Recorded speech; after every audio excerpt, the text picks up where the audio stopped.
Mpuuga told journalists at Parliament that he's holding talks with different stakeholders including religious leaders, civil society groups and politicians to push for electoral reforms before the 2026 general elections. How do you go into an election without discussing the way the Electoral Commission is composed in a multi-party democracy? We may not achieve everything at a single go, but the opposition must lead an onslaught, must offer leadership in a honest conversation about the role of the Electoral Commission. How do you go into an election when you have a president that is in the evening of his career and life without properly discussing the transition? In the electoral reforms, Mpuuga, who is accused of irregularly sharing 1.7 billion shillings with 4 other parliament commissioners as a service award, said the agenda would be to discuss a peaceful transition of power, the role of the army in an election, as well as addressing the bloated parliament, which is becoming a burden to taxpayers.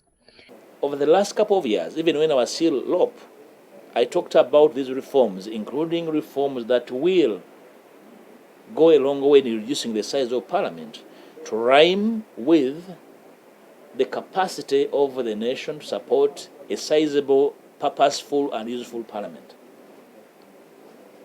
People have talked about this. How do you achieve this without meaningful constitutional reforms and electoral reforms? He said opposition politicians should not only prepare for elections in the current environment, but should give the country direction in terms of the required reforms. The opposition must engender a framework in which it has a common voice, and that voice must transcend color and creed.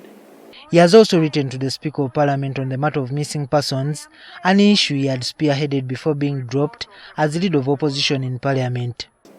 How do you really go into another round of election cycle without guarantees on the role of the military?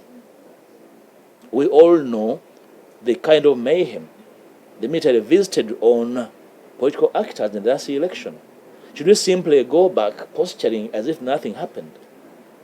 As we speak now, the people who disappeared in the last election are still missing. In fact, I should inform the country that they've written to the Right Honourable Speaker about the commitments of government on the missing person.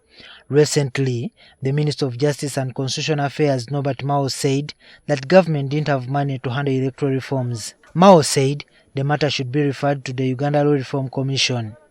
Mpuuga insists that the money is available and the issue of timelines should not arise. Juma Kiria, NTV.